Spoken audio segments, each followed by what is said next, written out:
In fact, we've done a lot of testing, and you can get accuracy levels around 30% with large language. That means you're going to be 70% wrong. And in the world of finance, you can't tolerate that. But if you take that into the industrial sector, you take that into the medical sector, again, you just can't be that wrong.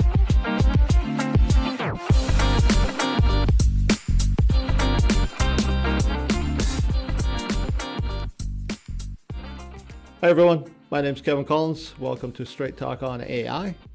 I do want to talk a lot more about both the benefits of AI, but also some of the negative that you don't hear in the media right now. We use AI a lot ourselves. We're using it heavily in the world of finance. And we have been using AI now as a team for over 20 years. So we've got a lot of experience. We've seen the tech evolve quite a bit. This is really about that straight talk and getting to know how to use AI the most effective way in a business setting.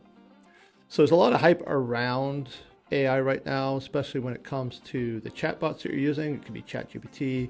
It could be Perplexity, it can be any of the tools out there, including Hugging Face, Anthropic, Cohere. There's a lot, especially with the hype cycle that's going on.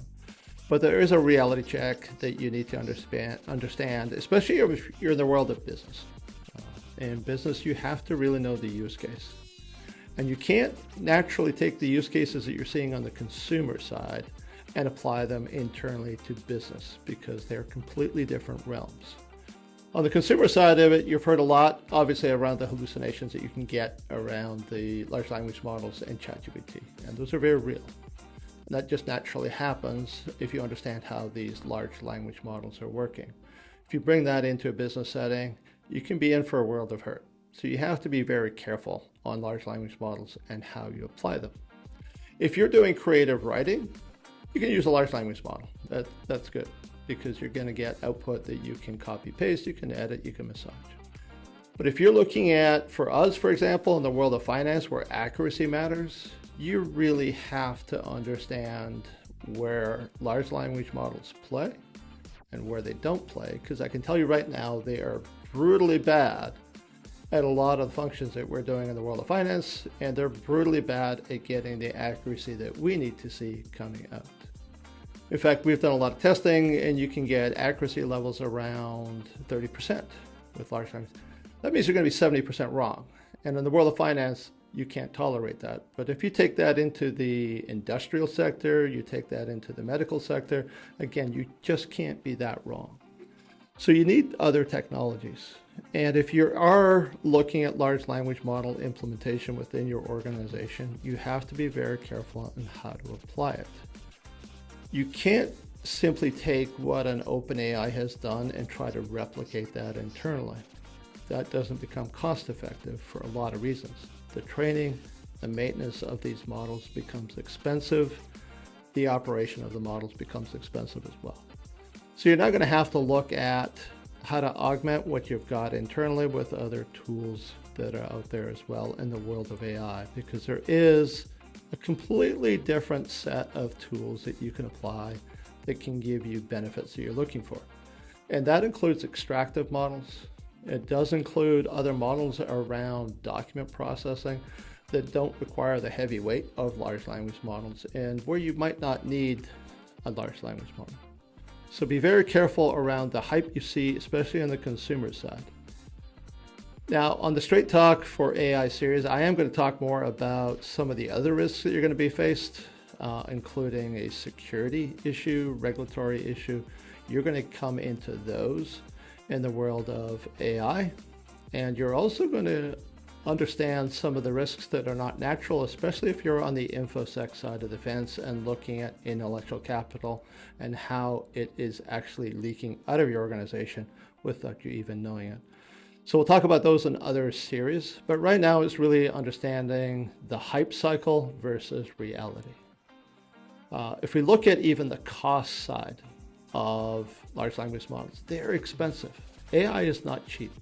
It's expensive to operate because you're not going to have to get the right skill sets. You are going to have to get the engineering resources to up their skill sets to match what you're going to be needing on the data science side, so you can put applications into play and get the benefits.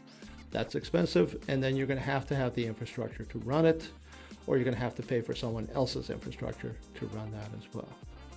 We do a lot of work with Gartner ourselves. We talk to them just to get feedback on the market, and even they indicate that a lot of the projects that are going to happen within organizations are going to be technical debt next year, and we're starting to see that come to play, just in how hard AI is to use, because everyone's jumping on the hype, and they jump headlong into building solutions around it.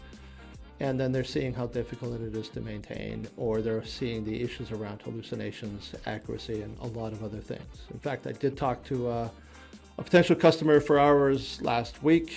I did a trip to the East Coast. We did talk to them, and they brought up use cases where it's a simple use case of just doing support calls, but even the support feedback that you're getting from chatbots has hallucinations and wrong phone numbers.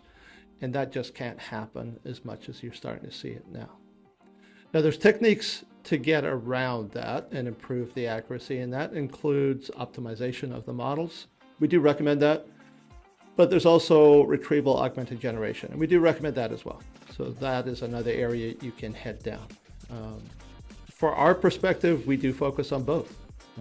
It's not one or the other. You actually have to do both if you want what you need to come out of this. What we need to do is optimize the models. We also have to focus on what we call contextual cross-retrieval augmentation to make sure we're feeding the right information to the AI when it's needed in order to get the accuracy levels up to greater than 99%. We can't be down at the 30%. We have to be up greater than 99%. And people have to rely on the numbers. They have to trace it and audit it. And to do that, it requires a massive heavy lift on the data curation side, making sure that we're feeding the right information to the AI. We're also using finely tuned optimized models, and we can also scale that to meet the cost factor.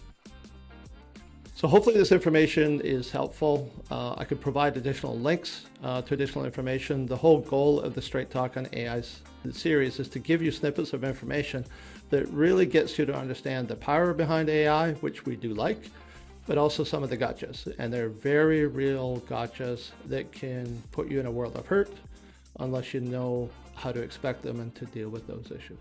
So hopefully you find this series helpful.